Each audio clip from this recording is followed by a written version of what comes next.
Olá, tudo bem com você? Estamos aqui para mais um vídeo no canal. Antes de começarmos aqui, já anunciar o assunto dessa nossa conversa aqui com um convidado muito especial.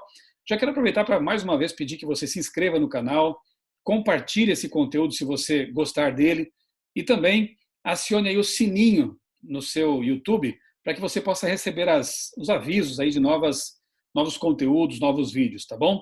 Mas como eu disse, hoje então nós temos um assunto, um convidado especiais.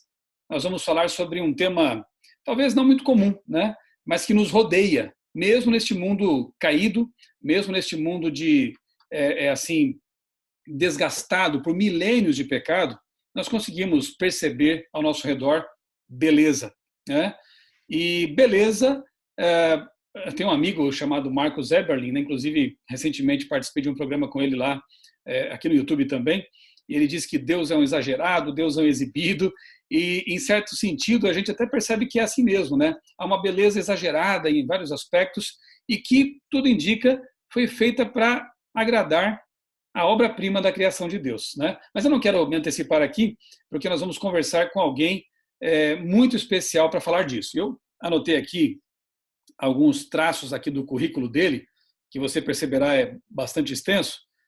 Começa dizendo que ele é brasileiríssimo, carioca, mas muito mais apaixonado pelas cidades pequenas do Brasil e do mundo. Nós estamos de acordo. Também gosto, inclusive, de morar no interior, como é o meu caso. Onde ele tem vivido pelos últimos 15 anos. Único filho homem, irmão de 3 mulheres, nascido em berço cristão, apaixonado pela família de origem, o que inclui honrar pai e mãe. Portanto, também um homem que procura ser fiel à lei de Deus. Muito bom.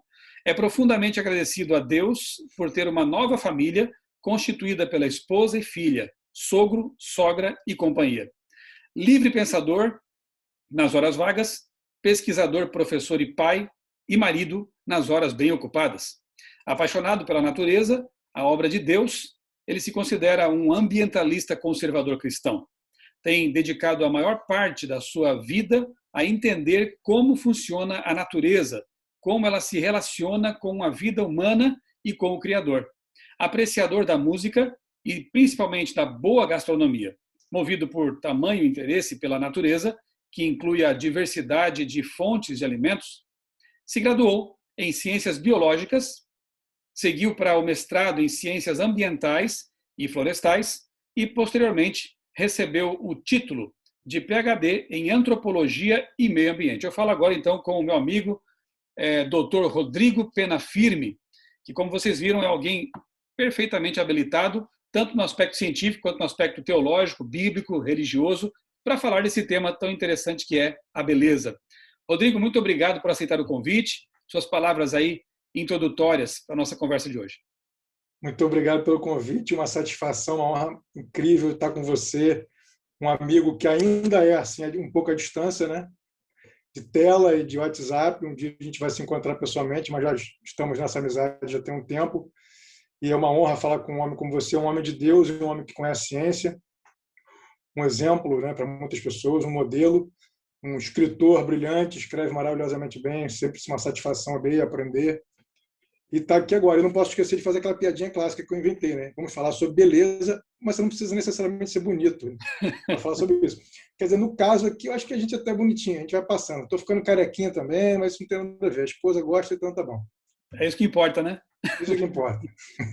Aqui eu digo mesmo. Amém. É interessante, né, Rodrigo? Como realmente, com a afinidade, com a amizade e mais, né, o laço que nos une, que é Jesus, que é a palavra de Deus, como alguns amigos, mesmo sendo virtuais, parece que a gente conhece há muitos anos já, né? Anos, Pelo menos é o parece que assim. sentimento que eu tenho para com você aí, né? E é um Impressionante isso. prazer. É um prazer ter você aqui. Sempre é um prazer as conversas que temos também aí pelo WhatsApp, né? Trocando ideias. Realmente é muito bom. E eu me sinto honrado, né, também de tê-lo aqui, uma pessoa com a sua graduação, com o seu conhecimento, um biólogo dos bons, com B maiúsculo, né? E Rodrigo, então vamos começar aqui, né, sem mais delongas. Uhum. Já que o tema é beleza, né? O que é beleza? Como definir beleza? E qual a importância disso aí? Então, a perguntinha é espetacular, né? Porque beleza é um negócio incrível. todo mundo sabe identificar o que é beleza, mas ninguém sabe explicar em palavras. Parece que na medida que você tenta explicar, ela escapa. Então a gente percebe que a beleza é algo que todo mundo é capaz de perceber, contemplar, gosta, busca, necessita, mas não tem como explicar, não dá para pesar, não dá para medir. Então, ela existe objetivamente, indubitavelmente, ela existe objetivamente na realidade, na vida, na natureza, mas não dá para palpar e falar isso aqui é mais belo 10% do que aquilo. Isso não faz sentido, né? Não é Então, mensurável. é imensurável, mas a gente percebe que todo ser humano é capaz de distinguir o belo do feio, assim como o cru do cozido, o bom do mal. E o mais interessante disso tudo é que quando as pessoas fazem essa distinção, independente das diferenças culturais, né, de um certo relativismo cultural, mas cada um tem um gosto. Sim, cada um tem um gosto. Mas o ponto que nos une é que todas as pessoas sabem distinguir a beleza. Ninguém precisa aprender muito, né? Quer dizer, hoje com a queda, né, com o pecado, com o desvio, a gente acaba confundindo, a gente acaba achando que o feio é belo, e não é. Mas, na essência, o ser humano foi criado para distinguir. E as pessoas, na maior parte, conseguem distinguir o belo do feio. E, quando fazem isso, escolhem o belo para si mesmas. Porque, mesmo sem perceber, elas sentem que o belo tem outros atributos escondidos de valor.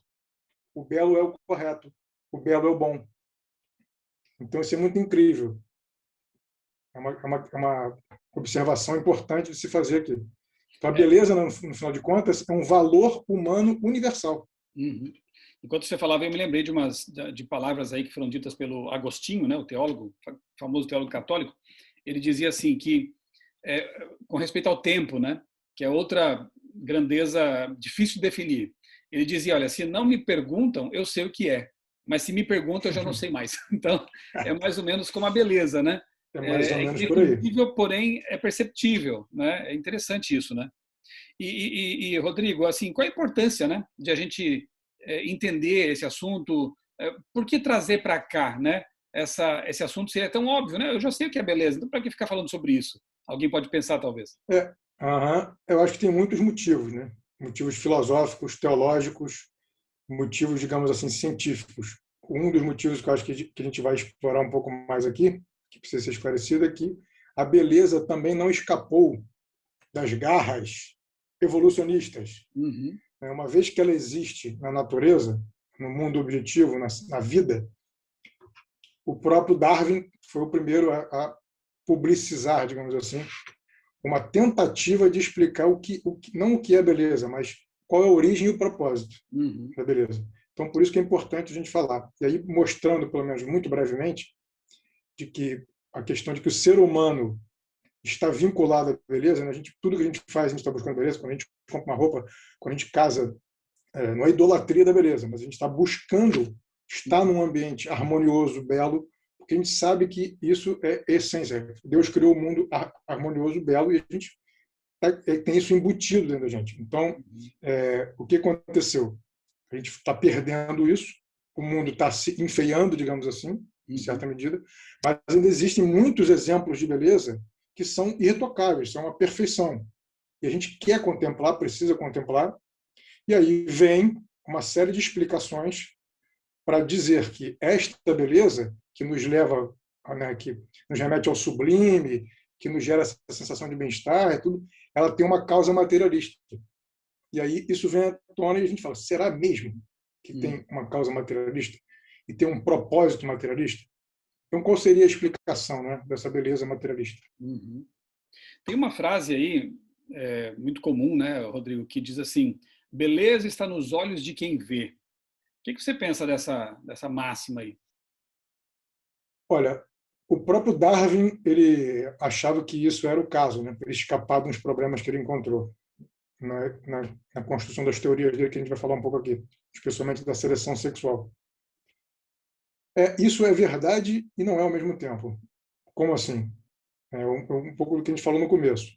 A beleza está nos olhos de quem vê, porque Michelson pode achar uma coisa bela e eu posso não achar.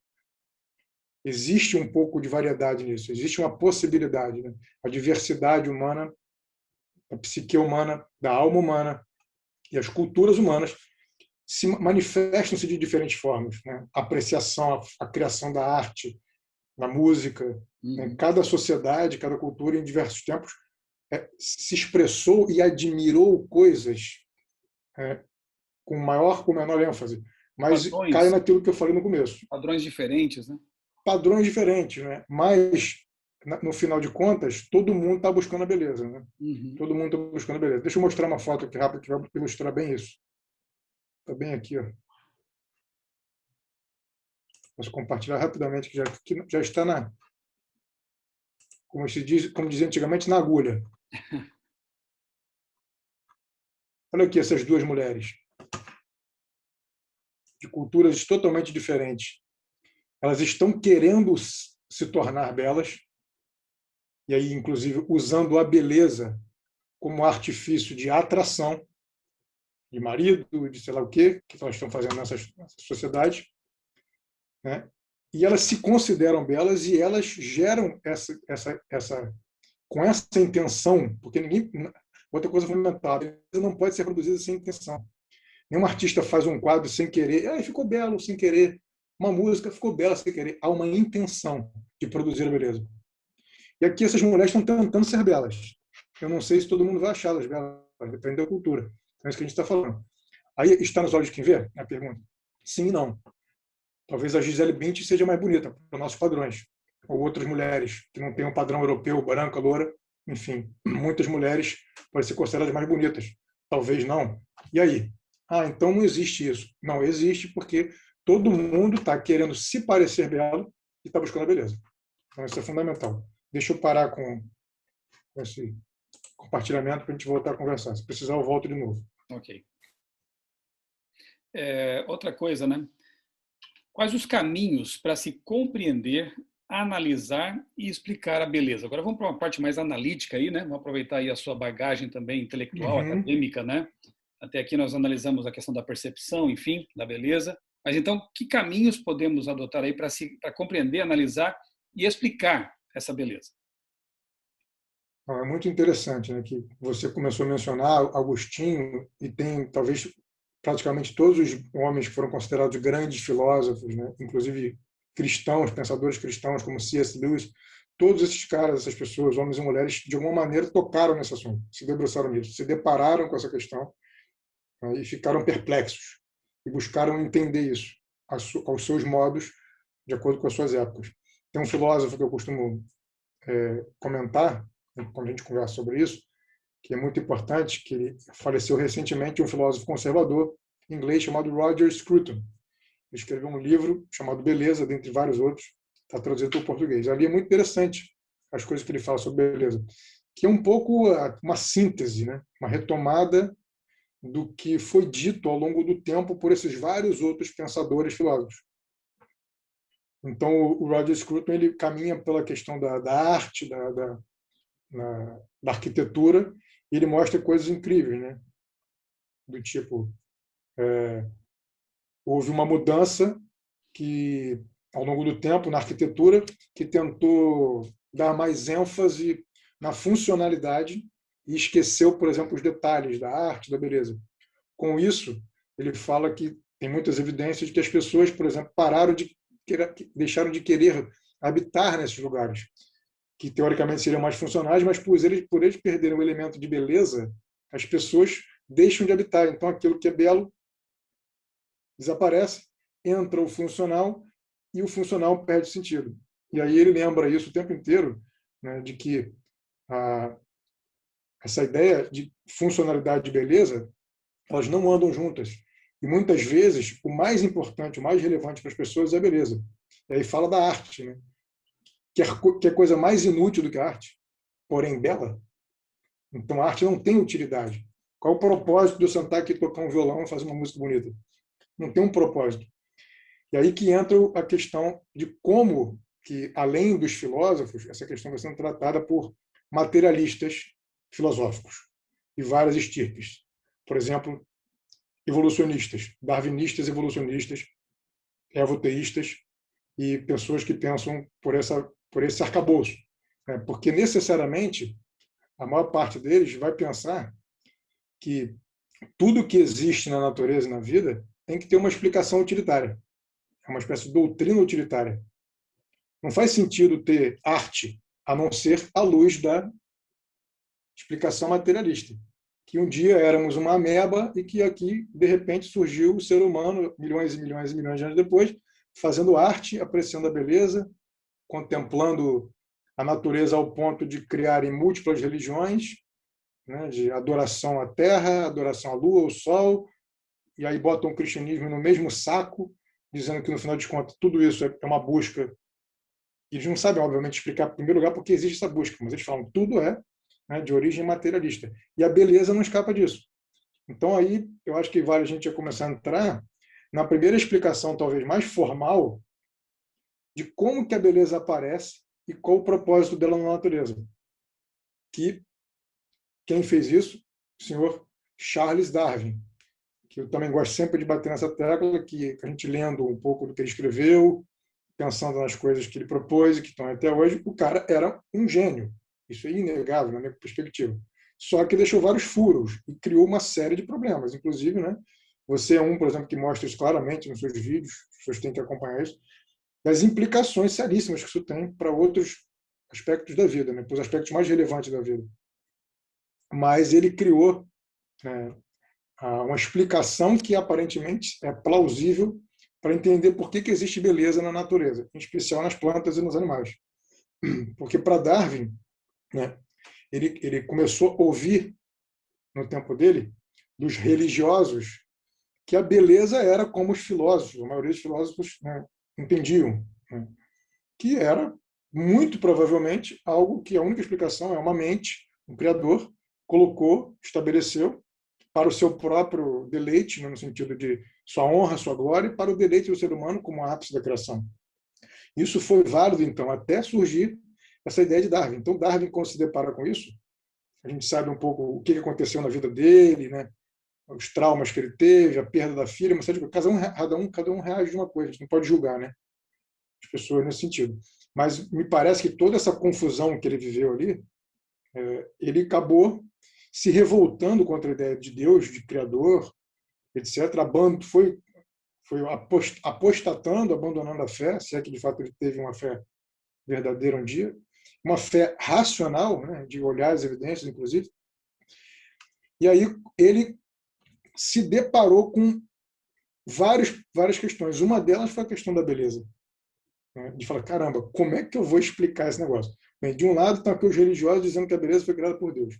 De outro, eu falo, eu não aceito, não posso admitir que isso seja verdade. Então, eu vou propor alguma coisa materialista para explicar a existência da beleza. O exemplo mais emblemático da história é a famosa cauda do pavão, que ele, inclusive, em cartas para amigos, etc., ficou registrado que ele tinha um horror de ver aquela cauda do pavão, aquela maravilha, exuberância, aquele exagero, né, como você lembrou do Marcos Eberlin, que sempre fala isso. E ele ficava, meu Deus do céu, como é que eu vou explicar esse troço?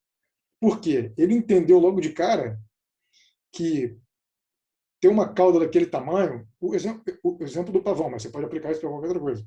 Um Na peixe de verdade, Recife de até me lembrei aqui de uma outra frase dele, né, que pensar no olho fazia ele ficar gelado, né, fazia esfriar todo, dá calafrios, porque de fato, né, você analisar aí todas as estruturas integradas ali, isso que Darwin não tinha nenhuma noção de bioquímica, né, Rodrigo, de biologia molecular, não tinha a mínima ideia do que seria a bioquímica da visão, né, de neurônios especializados, de nervo óptico, né, que é a fibra óptica de última geração aí.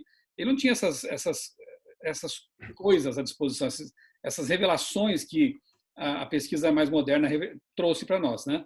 Então, o raio do pavão é a mesma coisa, né? Para que tudo isso, né? Então é interessante a gente mencionar o fato de que realmente Darwin tinha seus problemas que não foram solucionados até hoje, muitos dos quais, né? Se você ler, por exemplo, o livro A Caixa Preta de Darwin, de Michael Behe, né? Que foi relançado agora pela Mackenzie e Discovery Institute, você vai ver aí que o autor ele disseca, né, o fenômeno da visão. E aí, com certeza, Darwin ficaria ainda teria mais calafrios ainda se soubesse dessas coisas. Né? Pânico, Mas voltemos tremendo. aí ao rabo do pavão. E aí, exatamente isso. Aí, o que ele fez? Ele propôs, esse é um dos motivos, ele propôs, então, uma coisa que é um dos tripés da teoria da evolução, que não é só a seleção natural agindo sobre variações aleatórias. Isso é a essência e a ideia de que, né, tudo veio de um ancestral comum. Isso são pilares da teoria da evolução. O outro pilar, que muitas pessoas acabam que esquecem, é a ideia da seleção sexual, que ele criou esse negócio para tentar dar conta, para explicar exatamente isso. A existência da beleza no mundo animal e nas plantas, principalmente no mundo animal, eu vou dizer por quê e como ele fez isso, e a diferenciação morfológica entre machos e fêmeas.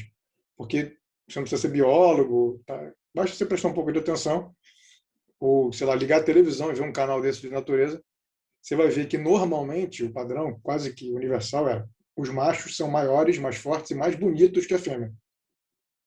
Isso é mais uma prova que a gente é uma criação à parte, né? Porque dizer que os machos da nossa espécie são mais bonitos que a fêmea, eu não vou concordar contigo, não. Aqui com a gente a coisa inverte, né? Coisa inverte. Graças Mas a Deus. então, Graças a Deus. graças a Deus. O homem foi tremendamente presenteado. Graças a Deus. E aí, o que ele fez? Pô, falou, vou ter que dar conta dessa brincadeira. Ele sabia que não tinha como a seleção natural explicar a existência da beleza e a diferenciação de machos e fêmeas. Ele começou a observar na natureza e viu que o padrão geral era esse. Ele começou a perceber também que, de uma certa maneira, de uma maneira geral, as fêmeas é que escolhiam os machos. O macho se exibia lá, a cauda do pavão, o canto, a dança, e assim vai do sapo ao leão. Em geral, é isso que acontece. E aí, o que ele começou a falar? Bem, as fêmeas estão escolhendo os machos mais bonitos. Gradativamente, geração após geração, elas vão selecionando os mais bonitos. Elas só querem acasalar, namorar, digamos assim, com os machos mais bonitos. Ao longo de milhões de anos, então, o que aconteceu? A coisa foi ficando bela, bela, bela, bela, ao ponto da beleza ficar extravagante e começar a agir, inclusive, contra o que faria a seleção natural. O negócio fica tão bonito, tão exuberante, que começa a atrapalhar. O osso da ave fica pesado, a pena fica cheia de... imagina, para um predador, um pavão, para ser visto por um predador é mole. Como é que ele vai correr, voar? Como é que ele vai se esconder de um predador? Então ele começou a ver que a coisa andava uma coisa contra a outra, né? A seleção natural, na verdade, iria eliminar esses animais mais bonitos, mais cheios de parafernália, né? O bico, por exemplo, o bico da ave, ele é adaptado para comer cada coisa. Então, de acordo com ele, o bico, sim, evoluiria de acordo com as adaptações ambientais. Mas a beleza iria evoluir independente, ia ignorar, digamos assim, a seleção natural e começar a evoluir ao ponto de a gente encontrar beleza em tudo quanto é lugar nos animais. Tá? Então, isso foi mais ou menos a história dele. Só que ele continuou com aquela brincadeira. Mas e aí? Como assim? Aí, a gente está lendo, entendendo o que ele falou, o que ele pesquisou, a gente consegue extrair que ele percebeu que existiriam dois tipos de beleza, né? A beleza útil, né, a doutrina utilitária, e a beleza inútil. O problema é que ele via que a beleza do pavão, ele não tinha certeza do grau de utilidade da beleza do pavão. Como assim? Ele achava que o pavão era bonitão porque aquilo ali era o que atraía a fêmea. E aí ele fala, não, então essa lógica funciona. Cada vez mais bonito, cada vez mais bonito. Elas vão sempre querer o mais bonito. Esqueceu de explicar por que a fêmea quer o mais bonito. E várias outras coisas que eu vou falar depois. E aí eles achavam que essa era a explicação. Só que, com o passar do tempo, por exemplo, mais recentemente, a gente sabe que, na verdade, os pavões têm lá, por exemplo, aquele olho que tem colorido lá no pavão. Ele tem 3 anéis. Já tem várias pesquisas mostrando que a fêmea vê mais ou menos um anel. Ela ignora a cor dos outros. Ela está muito mais interessada no som que o pavão emite, que o próprio Marcos Eberlin sempre brinca, né? A cantada. Muito mais importante a fala, o comportamento do que... E aí, como é que fica essa história? Então, assim, ele achava que mesmo que o pavão pudesse eventualmente ter uma beleza inútil, a explicação dele era, não passava de um chute, né? Bem, hoje é bonito, mas provavelmente não serve para mais nada hoje, não atrai a fêmea, mas com certeza no passado evolutivo do ancestral desse lindo pavão serviu para alguma coisa. É quase como órgão vestigial, né? Uma beleza É isso vestigial, aí. né? Isso aí. E eu chamo essa coisa de, exatamente nessa lógica do órgão vestigial, de a teoria do lixo bonito, né? Do junk DNA, do DNA lixo. Não, tem um DNA enorme aqui que não serve para nada, foi acumulando, acumulando. Você sabe melhor que eu que não é bem assim, que esse DNA lixo já caiu por terra há muito tempo, né? Que tem função, sim, Eu costumo dizer que a hipótese do DNA lixo foi para o lixo da foi para história o da lixo. ciência, né? Porque depois se percebeu que realmente havia ali funções vitais, inclusive, né? É a arrogância humana de não entender as coisas e já ir classificando, né? Exatamente. Então, não sabe explicar, tem que cair no mantra e falar, não, tem que ter acontecido. Eu não posso abrir mão dessa ideia. Essa ideia está pronta, eu tenho que ir sair pelo mundo confirmando que eu já sei, né? Se eu não me engano, sei lá, um século ou dois aí, não, menos tempo que isso, mas havia aí pelo menos uma lista de 200 órgãos vestigiais, né? Que foi sendo eliminado ao longo do tempo, né? Você tinha aí o apêndice, secal, você tinha aí é, aquelas glândulazinhas que acabam sendo extraídas, tireoides, né? Não, Sei. acho que é isso, né? Enfim, tinha uma série de órgãos e partes aí do corpo humano que eram tidas como vestigiais, restos de uma evolução, suposta evolução, né? E hoje se sabe Uhum. que a imensa maioria delas tem função e algumas são realmente muito importantes. Então é isso. Exatamente. Parece que a história do Rato Pavão aí tem o mesmo padrão de pensamento aí, né? Mesma coisa. E aí o que Eu acontece? falei tireoide, não, Mais, são as amígdalas, né? amígdalas, isso. As amígdalas. Amígdalas. Então, o que acontece, Michelson? Eu acho que em 2017, 18, não lembro agora a data exata, teve um ornitólogo, um professor da Universidade de Yale, tá, chamado Richard Prum.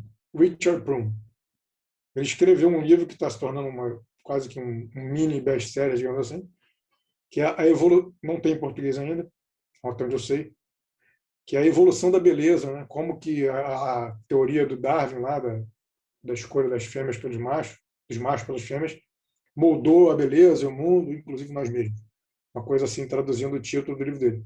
Então ele vai retomar esse argumento do Darwin e ele vai fazer um negócio que é bastante ousado, né? E eu, talvez, provavelmente, seja a única pessoa que esteja percebendo isso nesse momento e, de uma certa maneira, atacando esse raciocínio que eu acho bastante faltoso no sentido de evidências e da própria lógica, né? Então, ele meio que diz que redescobriu o papel da seleção sexual na evolução da beleza.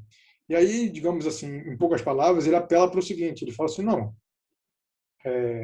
eu sou sim da corrente minoritária, porque a maioria dos biólogos evolucionistas está mais do lado do que Darwin propôs, que seria, não, a beleza indica fitness, a beleza indica saúde. Ela é uma bandeirinha para a fêmea dizer, venha, eu sou um macho legal, vou cuidar dos seus filhos, eu sou mais forte, vou passar genes melhores. Ele fala que não, que de fato, com a experiência de campo, com muitas aves no mundo inteiro, né, laboratório, etc., fala que não, que as aves, as fêmeas, não estão selecionando machos de acordo com o fitness. E sim, como Darwin falou, estão escolhendo a beleza pela beleza. E aí o que ele vai além, na verdade, eu acho que o grande diferencial do que Darwin falou, é que ele fala assim, não, e a explicação é muito simples. É porque as fêmeas das aves, elas apreciam a beleza, como seres humanos.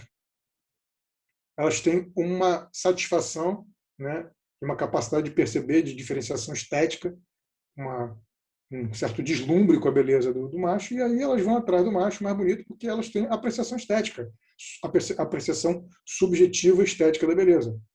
Então, ao ele falar isso, eu acho que ele caiu numa armadilha terrível, né? Porque tem uma série de isso. Consegue quase entrar na mente das aves, né? Uma coisa impressionante. Ainda tem isso, exatamente. Ou seja, ele entrou na mente das aves, né, para saber como é que elas pensam. Se é que elas pensam, né, sobre isso. Provavelmente não. E tem muitas coisas que ele assume como essa afirmação que não fazem o menor sentido e que podem ser muito relativamente facilmente desbancadas, né? Ele já parte primeiro dessa ideia de que, né, que as aves selecionam os mais bonitos, então já significa dizer que o padrão de beleza da ave é igual ao nosso, né? Aí já cria um problema gigantesco, uma pergunta dificílima de responder. Mas como que você pode dizer, então, que a ave está escolhendo o mais bonito? e dizer que é uma escolha da ave que não tem nada a ver com o ser humano. Não, tem tudo a ver com o ser humano, porque é você, ser humano, que está identificando que o padrão de escolha da ave é igual ao seu. Eu te pergunto, como é que você me explica essa coincidência? Vai apelar à coevolução? Não faz o menor sentido. Por que o ser humano teria o mesmo padrão estético de uma ave, ao ponto de falar que de fato ela está escolhendo o mais bonito, porque eu acho que é o mais bonito também. Estou afirmando que a ave está escolhendo o mais bonito, não é a ave que está me dizendo. Sou eu que estou olhando e falando assim, ela está escolhendo o mais bonito. E aí, com essa história toda do pavão, né, que começou essa, digamos, essa crítica desse problema, a gente começa a perceber que, no final das contas, a ave nem isso ela está fazendo. Ela não está necessariamente buscando a beleza porque ela não vê. A gente não tem conhecimento suficiente para saber quais aves, quais animais estão de fato vendo aquele padrão ali de cores e tal. E muito menos a gente pode supor, né, que essas aves estão, a partir dali, gerando um sentimento, né, um desejo de apreciação da beleza. Então é um salto enorme que ele faz, né, ao fazer isso. E ele fala isso, não, que simplesmente a beleza aparece ali e fica se mantendo, porque as aves, né, são quase como nós. Então, o que ele está fazendo, no final das contas? Ele está antropomorfizando os animais, o comportamento dos animais, né, e está dando pano para manga para a gente dizer até que, de repente, ele está aí adotando essas visões de mundo animistas, né, que atribuem agência, né, do inglês agência, que atribuem, né, a autoconsciência, consciência, linguagem simbólica. Para um animal ser capaz de fazer essa distinção, para um ser capaz de fazer esse tipo de distinção, uma série de coisas, né, uma série de, digamos, de pré-requisitos tem que estar ali presentes. Né? O animal tem que ter capacidade de escolha, tem que ter livre-arbítrio. Ele tem que, se o animal fosse capaz de realmente escolher, né, ir atrás da beleza, por que ele não gosta de um quadro de arte? Por que ele não olha para um pardal, não olha para a galinha e fala, estou apaixonado pela galinha? Né? Então, são coisas que passam despercebidas, mas quando a gente vai cavucando mais profundamente, a gente vai percebendo que elas não se sustentam. E aí a importância de a gente fazer essa comparação com o que é a natureza humana, com o que a gente sabe sobre os seres humanos, sobre nós mesmos. E a gente percebe que a beleza ela tem sentido, significado, ela traz significado para a vida. Então, será que as aves, além de tudo, elas buscam significado para a vida através da beleza? Ou simplesmente o fato de elas estarem, de repente é isso mesmo, elas estão indo buscar os mais bonitos, que coincidentemente são os bonitos para nós, mas o que está movendo essas aves a fazer isso? Se essas aves não têm a capacidade de escolha, a pergunta subsequente necessariamente é: de onde vem? Provavelmente é um comportamento inato, um comportamento instintivo. De onde vem? Aí a pergunta é: comportamento pode ser entendido como um certo tipo de informação, né? A expressão de informação. Informação essa que pode estar codificada em algum lugar. É na alma do animal? É no sopro de vida que ele tem? Está lá no DNA do animal? A gente não faz a menor ideia. Mas a única coisa que a gente pode afirmar é que isso está no pacote, já nasce assim. Né? Ninguém ensinou a cobra que ela tem que picar. Quer dizer, alguém ensinou, né? A gente sabe quem ensinou o que ela tem que fazer, o que ela tem que comer. Ela não tem a mãe, ela não vai para a escola. Aprenda isso, faça aquilo. E a mesma coisa, esse padrão, né, de escolhas. Então, a pergunta subsequente é essa: de onde está estocada essa informação? Por que ela existe? Né? Por que as aves, né, aparentemente, então, como eu falei inicialmente, tem um padrão de percepção subjetiva da beleza igual ao nosso? Mas o que é isso? E, para piorar, elas não veem a beleza. Então, essas perguntas não são pequenas. Né? E aí é importante a gente lembrar que o próprio Darwin, apesar dos seus vacilos, né, dos seus erros, das suas teimosias, por várias questões, ele mesmo apontou isso. E outras pessoas já usaram isso contra a visão darwiniana, que é fundamental. Ele teve uma dose um surto de honestidade intelectual, digamos assim, e falou assim: olha, se algum dia alguém perceber que um organismo ou parte desse organismo tiver uma função que não seja para si mesmo, mas exclusivamente para outro organismo, isso por si só já bota a maior parte da minha teoria por água abaixo, né? Derrota a minha teoria. Então a pergunta que a gente tem que fazer é essa: né? Será que o fato das aves e de outros animais serem maravilhosamente belos, né? Uma perfeição irretocável, uma beleza excessiva, absolutamente desnecessária, porque a natureza poderia funcionar sem beleza alguma, né? É um desperdício quase de energia. É quase que um desperdício para o ser que tem, ou não tem explicação, né? Para que tem um negócio altamente belo escondido lá no peixe, lá no Recife de Coral lá? Por que que... Ah, não, mas é porque a fêmea gosta do mais colorido. Não, essa explicação não convence ninguém. Convence muita gente, infelizmente, né? Mas eu te pergunto, não poderia ser marronzinho e funcionar? Podia. Eu dou sempre o exemplo do casalzinho de pardal. É feio? Não, é bonito, lindo. Só que comparado com outras aves, né, é piada, é piadinha. Então, isso é outra questão que precisa ser contemplada. E a gente pode ficar falando aqui muito tempo. Como é que você dá conta, por exemplo, da existência de animais feios? O que dizer de animais feios? Que nós consideramos feios. Ah, então a fêmea tem mau gosto. A fêmea do morcego tem mau gosto. Das aves tem um excelente gosto. Estudou na escola de Paris, parisiense, do gosto do... E os morcegos têm mau gosto. Sabe? Não faz o menor sentido.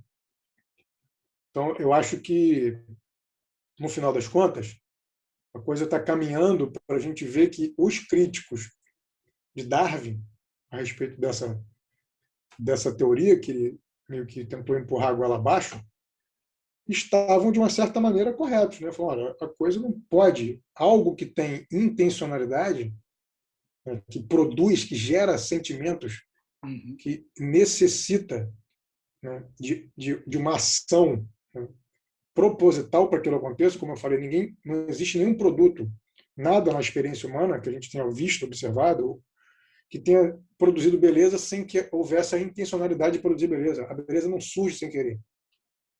Ela sempre surge com a intenção de produzir a beleza, né? Para mostrar, para espalhar, ou para você perceber, ou para você receber aquela beleza. Então, deixa eu só mostrar aqui uma foto interessante, para a gente falar isso com um pouco mais de... que o pessoal deve estar, de repente, pensando assim, peraí, mas está muito vago esse negócio? Está muito conceitual. Deixa eu, de novo, botar aqui o slide. Eu vou andar aqui para frente com as fotos para a gente ver. Aqui, gente, basta você entrar, se você nunca viu pessoalmente, você vai entrar na internet e vai ver, olha só. O caso das flores, por exemplo, é fantástico, né? Que eu acho que piora a situação até dessa teoria da seleção natural. Por quê? Porque quando você fala de seleção natural, desculpa, de seleção sexual, da fêmea escolhendo o macho mais bonito, a gente está vendo que ela não faz sentido. Imagina no caso de uma flor, que precisa de um polinizador de outra espécie. Ou seja, a flor está ficando bonita para outra espécie. Como assim? Como é que é isso? Então, você está querendo dizer que a abelha vai selecionar a flor mais bonita. Ela vai polinizar, vai fazer a reprodução daquela planta, preferencialmente das mais bonitas. De novo, você está caindo na mesma esparrela. Então, a abelha tem o mesmo padrão de beleza do humano, ela vai no mais bonito, porque ela tem um padrão estético de beleza, porque ela gosta da beleza, e aí ela só vai reproduzir com aquelas que ela achar mais bonita. Não faz o menor sentido, né? E para que essa maravilha toda, gente? Gente, olha essas flores. Olha isso. Nem o maior arquiteto, designer que for consegue conceber uma flor dessa, muito menos produzi-la, né, numa impressora 3D. Borboletas, é sempre bom lembrar do caso das borboletas, centenas de espécies de borboletas. Também é sempre legal de lembrar que as borboletas são outro mistério na criação, fascinante. Como é que você acha que isso aqui surgiu por acaso? Ou por seleção natural? Ou por seleção sexual? Olha a perfeição disso, os padrões, a coloração. Aí quando você vai descobrir, que também Darwin não tinha na ideia, e muitos biólogos, inclusive hoje, não sabem, essa cor não é pigmentar, é cor estrutural. Chama-se iridescência. É a posição de microescamas que refletem a luz do sol e geram um brilho físico. É como se fosse sabe aquelas coisas que faziam antigamente nos estádios de futebol, cada um com um painelzinho, aí fazia assim, ia mudando o reflexo, mudando a cor. É isso. São microescamas superimpostas em posições específicas para gerar esse padrão. Rodrigo, como pode isso ser fruto? Outro detalhe também que me chama a atenção nesse tipo de animal, né, de inseto, em outros também, que é a simetria bilateral, né? Exatamente. Impressionante, né? O padrão espelhado. Impressionante. Não vamos nem falar de, dos casos de mimetismo e camuflagem, né? Que Sim, é sim. brincadeira, né? A mosca com uma aranha desenhada, com uma tatuagem de aranha na asa. Ou uma mariposa com um rostinho lá de coruja, né? Uma coisa fantástica, né? Uma lagarta que a cara dela é uma cobra, Então, sendo que é a traseira. Tudo mera coincidência, tudo seleção natural. Tá bom, então você quer acreditar em duende, meu querido, você acredita, fica à vontade. Olha aqui os sapinhos. Para que. Desculpa, toda hora eu fico falando que é isso, porque eu fico chocado, Michelson. Olha isso aqui, Michelson. é um absurdo mesmo. Olha isso, olha esse sapo. Para quê, né? Para Degradê. que tanta beleza? Como que alguém conseguiu fazer isso? Deus, né? Deus botou a mão aqui e pintou, né? Pintou, criou o sapo assim pronto. Né? Para quê? Para quê? Para o próprio sapo? É mesmo? Tem certeza que é o próprio sapo? De novo, então, se você acreditar em duende, vai na fé. Olha aí o caso do nosso querido pavão. Uhum. A fêmea está olhando para a cara dele, só que ela ignora, tá? Ela, como é que sabe? Fizeram vários experimentos com vários pavões, botando tipo umas fitas adesivas tampando aqui. Né? Tampa tudo, tampa só um anelzinho, tampa outro. E a fêmea ficaram aqui numa situação de pegar bem o flagrante, né? Então leva a gente a crer que o pavão está fazendo isso para atrair a fêmea, mas não é. Em parte isso serve para atrair a fêmea, mas não explica tudo. Aí de perto a gente sabe isso aqui. Então eu já comentei, né, e é bom relembrar, esse caso do pavão, que o Darwin falava. Né? Então uma característica bonita, no passado, hoje não tem mais utilidade. Aí que eu falei para vocês que eu chamo isso de lixo bonito. E os darwinistas contemporâneos se baseiam nesse tipo de argumento e vão até um pouco além. Falam, não, de repente é porque no desenvolvimento da pena, ou sei lá da onde, da parte do corpo, como um produto secundário, sem querer, surgiu uma coisa bonita. Ou, de repente, no caso das penas do pavão, tudo bem, ela não vê dois desses anéis aqui, vê só um, mas, de repente, quem sabe, os outros anéis ajudam ela a ver o outro. Ah, pelo amor de Deus, Michel, é forçar muito a barra, né? Tem É que um ter muita conto em fé, cima né? de outro, né? É muita historinha, não dá para engolir isso, né? Muita historinha. Aí, como eu falei, estou só retomando aqui, desculpa, eu estou meio repetitivo, porque o professor é cinema, tá? Repete pra caramba. Ainda mais quanto mais velho você vai ficando. A repetição é didática, então tá tudo certo. É. Então, aqui, o Richard Prum, né, que agora falando com o nome dele, vocês podem fixar melhor, ele fala desse negócio. Não, o negócio é a beleza inútil. O Darwin acreditava na beleza útil. Se o pavão ou a ave é bonita, é porque aquilo indica fitness. O Richard Prum vai falar, não. No caso das aves, não. A beleza evolui independente do fitness, independente da adaptabilidade, da utilidade. Por quê? Recapitulando, porque simplesmente as fêmeas escolhem os mais bonitos porque elas gostam da beleza. Ora, tenha paciência, senhor Prum. Eu já falei de algumas objeções filosóficas e antropológicas, né? E para que isso seja verdade, a gente tem que assumir uma série de coisas. Na verdade, as aves não fazem isso por escolha, fazem por instinto, que é o primeiro tópico aqui. A gente precisa assumir que as preferências estéticas subjetivas são fruto de livre-arbítrio, autonomia, autoconsciência, linguagem simbólica. É preciso artificialmente antropomorfizar as aves.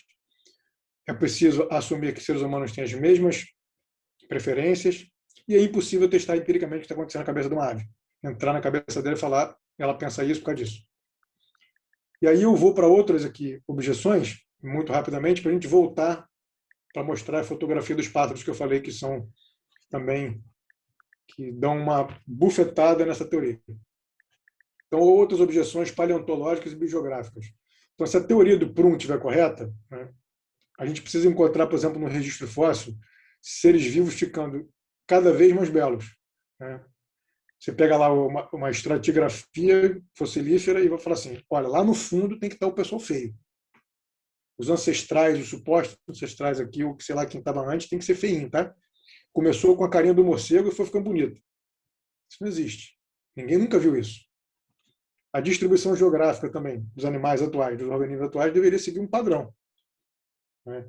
Centros de irradiação de beleza, ou não, um centro onde tinha um animalzinho mais feio, e aí a espécie foi se espalhando, avançando para outros ambientes, e a beleza foi surgindo, ficando cada vez mais belo, na medida que foi se afastando do centro de origem da espécie. Não existe padrão absolutamente nenhum a respeito de nenhuma dessas duas coisas. E aí, sobre as objeções biológicas, eu acho que vale a pena aqui mostrar duas fotos interessantíssimas, que, obviamente, o senhor Prum não trouxe no livro dele, né, um dos maiores entendedores, especialistas em aves do mundo. Eu cavuquei o máximo que eu pude para achar, né, os argumentos, as fotografias lá no livro dele, e ele só traz aquilo que confirma o que ele já acredita.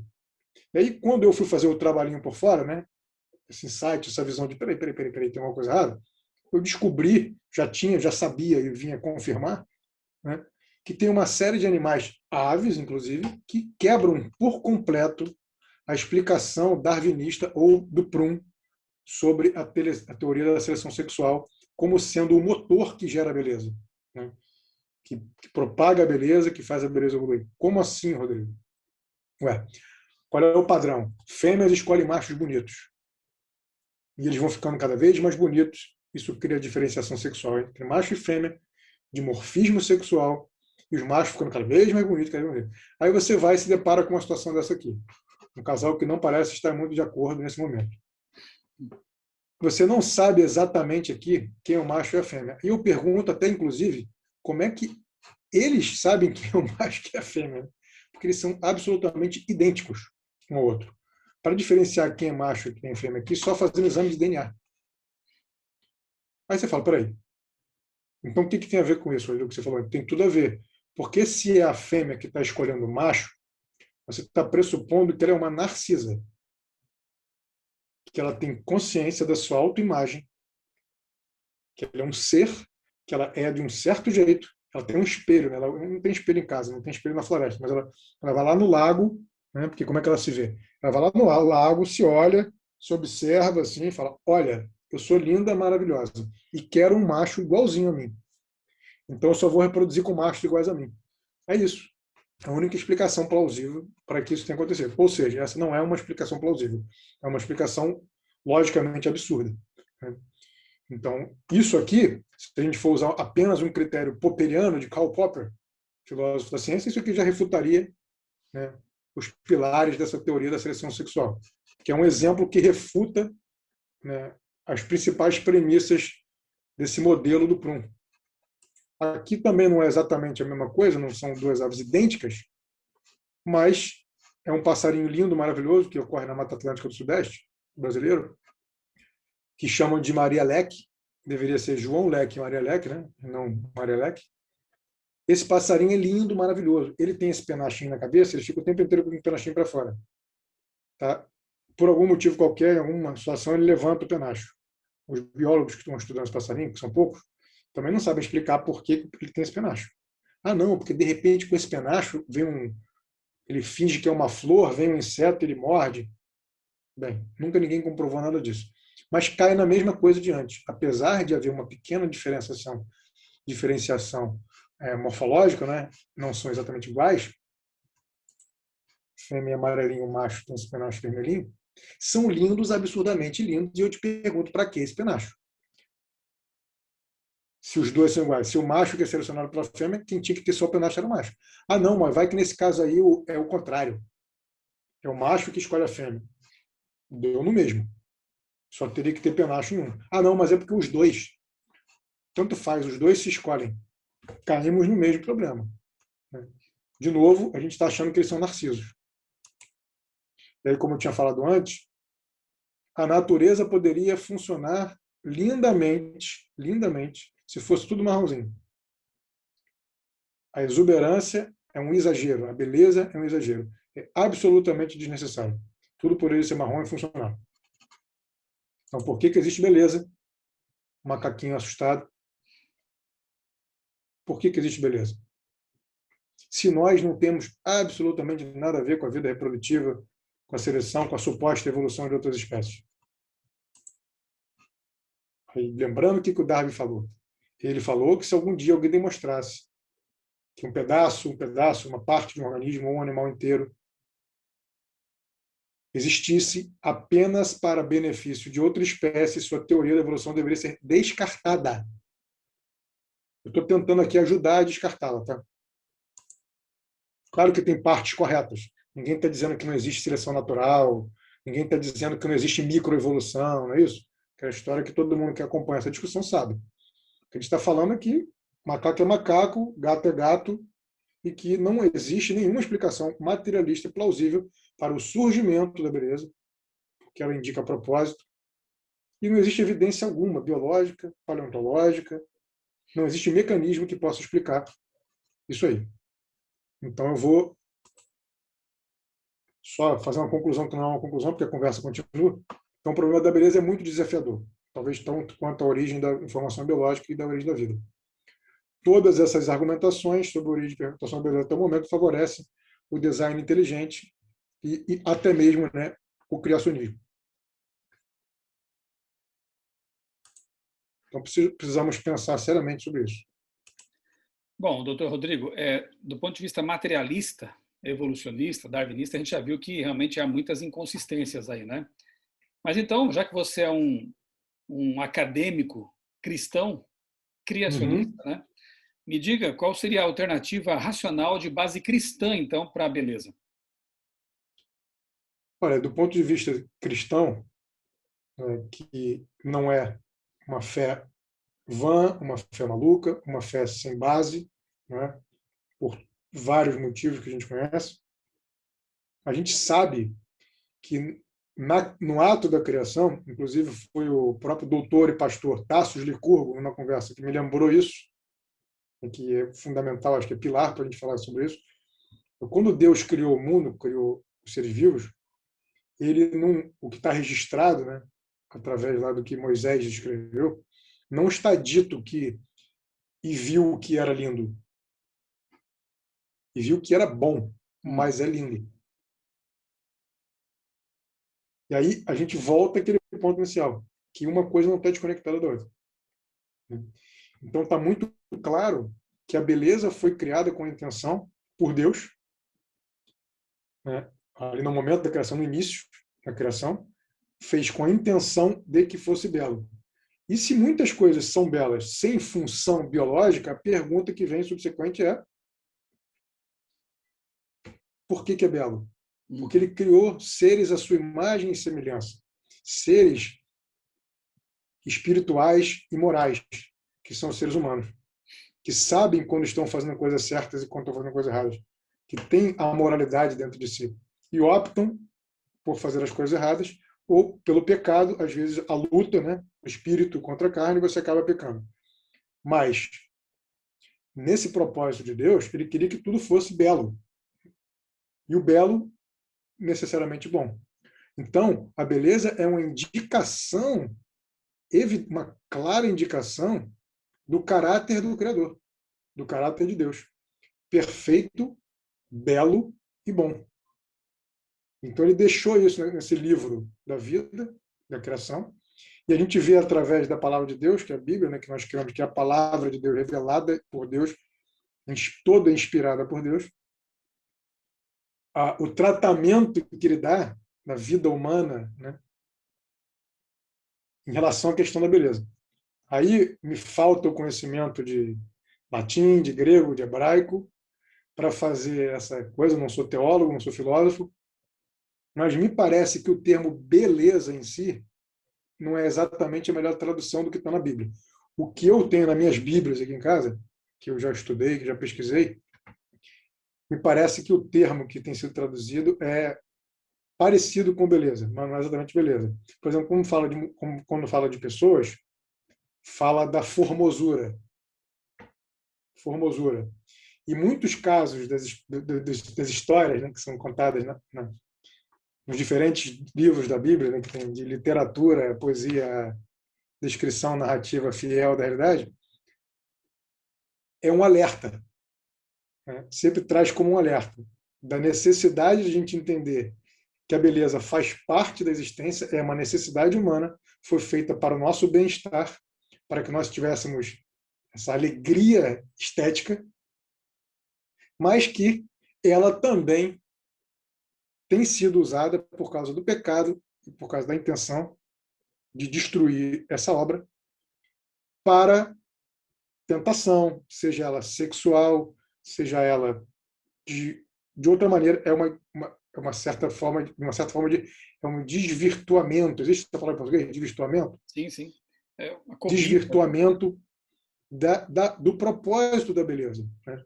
Então, por exemplo, quando um homem ou uma mulher, né, que usam da beleza, né, para conquistar alguma coisa, a gente tem que falar, pô, será que esse é o melhor uso da beleza? Será que a hipersexualização, sensualização não é uma deturpação da beleza? Porque nós sabemos que ninguém precisa ser ensinado. Os olhos, a concupiscência da mente dos olhos, né, nós homens, então, sabemos muito disso.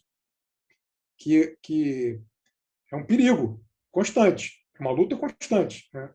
A beleza, né? A tendência que nós temos de sermos atraídos pelaquilo que nossos olhos veem e os desejos que vêm associados a isso, né? Desde querer ter o carro mais lindo do mundo até querer cobiçar uma mulher que não é sua mulher, que não é sua esposa. Né? São Então a gente vê que isso está aqueles presentes que Deus concedeu à humanidade, mas que, desfrutados num contexto errado, acabam virando uma maldição, né? O próprio sexo mesmo, né? isso. E foi dado por Deus lá no Éden como um presente para um casal casado, mas que uma vez desvirtuado se torna uma maldição. Então é esse caso aqui também, né? A beleza quando mal empregada, né? Lamentavelmente um dom de Deus que passa a ser uma maldição em muitos casos, né? Veja o que aconteceu com aí personagens bíblicos, né? Que Sim. se Davi. deixaram seduzir, especialmente no caso dos homens, né? Pela beleza de uma mulher. Né? Que Deus, e Deus tem casos ali, né, específicos que Deus se alegrou, né, com a formosura, né, de mulheres, né, que inclusive a formosura até não porque elas usaram com essa intenção, mas abre portas, né, no sentido que o rei lá foi escolher a mulher que ele ia casar, pô, ele vai querer a mais bonita, né? Assim como você, quando casou com sua mulher, com sua esposa, você com certeza não achava ela uma mulher feia, você achava ela uma mulher bonita e acha ela bonita. Achava e Claro que continuo você... achando a mulher mais bonita do mundo. Aí não, aí vai ter concorrência. Presentão Então, de Deus. presentão de Deus. Agora, Rodrigo, me diz uma coisa. A gente percebe também aí, especialmente a partir da contracultura para cá, né? Inclusive o Scruton, né? Eu não tenho aqui o livro dele sobre beleza, você o citou no começo, mas eu tenho esse aqui, que é outro assunto que você também gosta de tratar, né? Estudar, Sensacional. que é a filosofia verde. Quem sabe um outro dia a gente pode conversar sobre esse assunto aqui, né? Sim, vamos. O da beleza eu não tenho comigo aqui ainda. Mas, enfim, eu sei que ele trabalha esse assunto e outros autores e filósofos também, dessa destruição da beleza, né? Aquilo que antes, na cultura mais antiga, clássica, até medieval, víamos ali pinturas belíssimas, né? Os impressionistas, expressionistas, mas depois surge um tipo de arte que acaba sendo totalmente transgressora, né? Como é que você avalia culturalmente esse tipo de tendência, assim, de quebrar esses ditos paradigmas de beleza? Olha, acabei de... Mãozinha diabólica aí no meio? Com certeza, né? É trocar, inverter os polos, né? Inverter os polos. Porque ninguém sem consciência, eu também sempre falo isso, ninguém sem consciência vai viajar para Chernobyl porque é bonito. Né? Você vai para um lugar porque é bonito, você quer ver a beleza do lugar. Você vai por motivos históricos, não porque o lugar é bonito. Ninguém vai procurar uma coisa, ninguém quer morar num lugar horroroso, né? Aquilo que a gente já falou no começo. E acabou de sair um documentário que me parece bem interessante, não assisti ainda, só vi a chamada, daquele grupo aí da Brasil Paralelo, que não tem absolutamente nenhuma pegada no sentido, né, espiritual, religiosa, mas são conservadores, que fizeram um documentário aí que está falando exatamente sobre a questão da música. Né? Como que a música está sendo desvirtuada. A decadência. Como a decadência completa da música. Né? E, né, o que a gente tem aprendido, não, é o meu gosto, eu gosto, dá licença. E aí é uma completa deturpação, né, do belo, do que é o belo. Por quê? Porque na medida que você não apresenta o belo, você empurra o feio, você convence as pessoas de que aquilo ali é bom, porque você não tem uma alternativa. Até você perceber que aquilo ali não era exatamente tão belo. E talvez na hora que você seja apresentado para o belo, por fenômenos que eu não tenho como explicar, que são de natureza espiritual e psíquica, talvez a coisa ali já esteja tomada ao ponto de você não ser capaz mais de distinguir o belo do feio, e você fica se nutrindo, né, daquilo que na verdade está fazendo mal para você, com uma droga que você está preso àquilo, não consegue se libertar, né? E então isso é muito evidente, né, nessa transformação do que é da arte moderna, né? Você chega lá num museu, o cara está com um vaso pendurado, um vaso sanitário pendurado e dizendo que aquilo é arte. Sim. Gente, se a arte não for bonita, né, se ela não for agradável, qual é a função dela? Ah, não, uma arte não tem função. Tem. A função dela é expressar o que o ser humano tem de melhor, né? E comunicar isso para o outro, né? Através da imagem, do som, as palavras, né? A Bíblia é muito bela. Um texto, o que é um texto belo? Escrever um texto bonito, né? Que soa. As línguas, né? As línguas, a sonoridade das línguas. E a gente sabe que isso tudo é muito importante, que o ser humano, quando se afasta disso, vai se empobrecendo. O ser humano vai ficando triste, sem perceber. Isso, com certeza, está ligado, está, de alguma forma, relacionado com a depressão, com coisas. Você veja, por exemplo, né, como eu sou ambientalista nesse sentido, veja a correlação óbvia. Eu não preciso o cara fazer uma pesquisa. Harvard, basta você observar. As pessoas que têm contato com o mundo natural, né? Inclusive esse momento que a gente está passando, parte da ansiedade que as pessoas estão sofrendo por estarem trancadas, não é só por não ter convívio com outras pessoas, não poderem ter a liberdade que tinham, né? Espero que temporariamente, mas porque estão afastadas, estão em centros urbanos, estão em lugares que não têm contato com essa natureza. E, inclusive, né, a gente está expandindo esse assunto, é muito interessante. Eu acho que um dos motivos, uma das justificativas, né, da gente cuidar da natureza, além do fato de sermos os mordomos, né, do que colocou isso na nossa mão, é porque a natureza é extremamente bela, né? Extremamente bela. Então, isso é meio que aquela história do bebezinho fofo, a teoria do fofo. Deus não ia fazer um bebezinho. Imagina se nasce um Rodrigo com a minha cara. Minha mãe não ia conseguir me pegar no colo. Dele, né? Quem ia pegar no não ia cuidar de mim. Tinha que ser uma coisa fofa. Não, é brincadeira, mas é mesmo.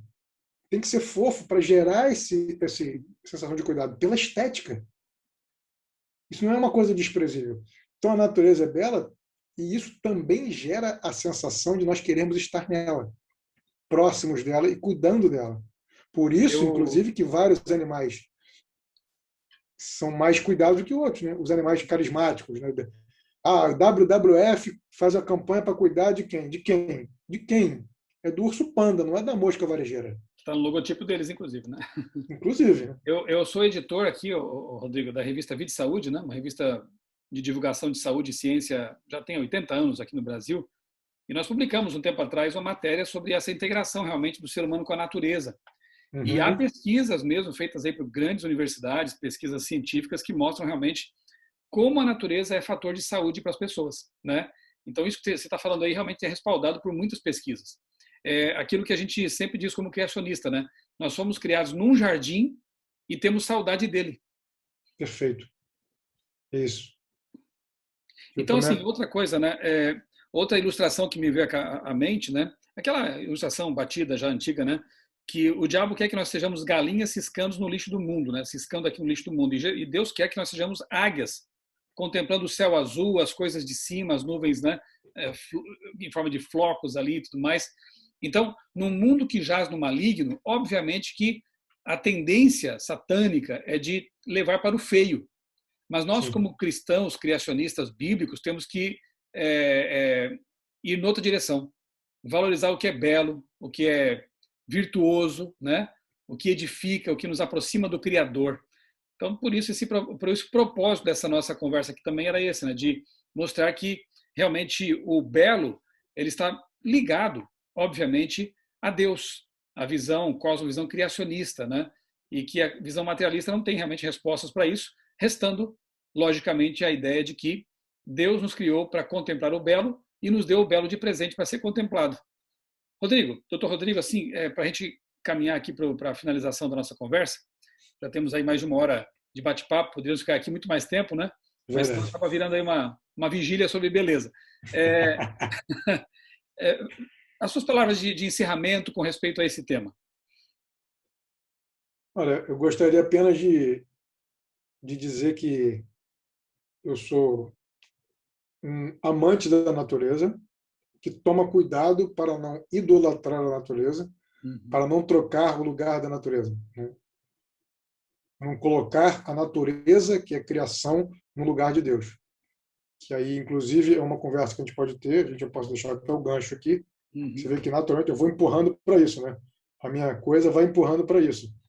Que eu acho que é uma das essências do que está acontecendo com esse desvirtuamento da ecologia, né? Que tem passado a ser uma adoração à criatura e um abandono do Criador. Uma divinização da criatura. Adoração da criatura. Uma idolatria como aquelas antigas, né, pagãs. Uma idolatria.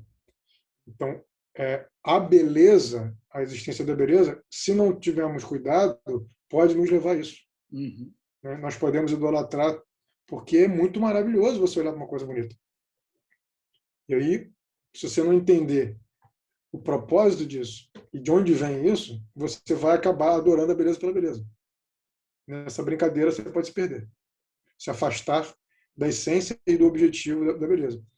Então eu prego para mim mesmo: abre o teu olho, cuidado, viva uma vida que se baseia nesses valores cristãos, né, morais, né, nessa percepção que pode ser dita aí hoje, uma visão conservadora, né, judaico-cristã, de que existe um Criador e de que o Criador colocou esse mundo belo para nos agradar.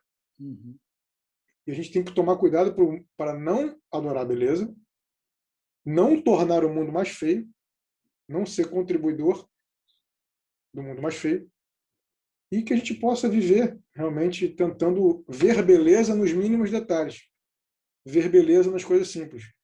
Por exemplo, agora a gente está muito tempo em casa, né? Arruma o quarto, né? Deixa ele bonitinho, faz um cenáriozinho melhor, agradável aqui. Está bonito o cenário do Michelson. O meu não está tanto como eu queria, mas está bonito, olha lá, legal, lá tem a coisa simbólica, né? O que representa para o ser humano. Você não quer mostrar uma coisa que te associa a alguma coisa que você acha que você não é. Tem lá um instrumentinho que eu acho bonito. 2 instrumentinhos. Eu uso raramente, mas é mais bonito do que eu uso hoje em dia. Então, assim, é isso. A beleza está em volta de nós, está se perdendo, estamos fazendo mau uso dela e temos que tentar resgatar isso em tudo, na música, na teologia, na literatura, tornar o culto a Deus mais bonito, tornar a nossa vida mais bonita, as nossas palavras mais bonitas, porque esse é o guia que Deus preparou para nós. Muito bom. Para nós vivermos uma vida decente. Sejamos gratos a Deus por isso, né, por esse senso estético e pela beleza com que Ele nos presenteou. Lembrando que, na vida eterna, os profetas viram assim alguns relances, né, do que nos aguarda e viram muita beleza. Uma cidade de ouro com fundamentos de pedras preciosas, né? O rio da água da vida, aquela árvore maravilhosa. Então, a beleza ainda resta em nosso planeta, alguns resquícios, e nos aguarda, né? A beleza sublime da nova Terra. Então, nos preparemos também para essa realidade que virá. Doutor Rodrigo, muito obrigado aí por sua participação, por ter aceitado aí meu convite para participar aqui desse bate-papo. Baterei em sua porta no futuro, com certeza, com outros temas aí interessantes. E que Deus continue abençoando seu ministério e magistério, né? Aí ensinando, pregando, sendo aí um cientista de Deus como um bom criacionista. E você que nos acompanhou até aqui, um grande abraço. Que Deus abençoe grandemente a sua vida e também a sua família.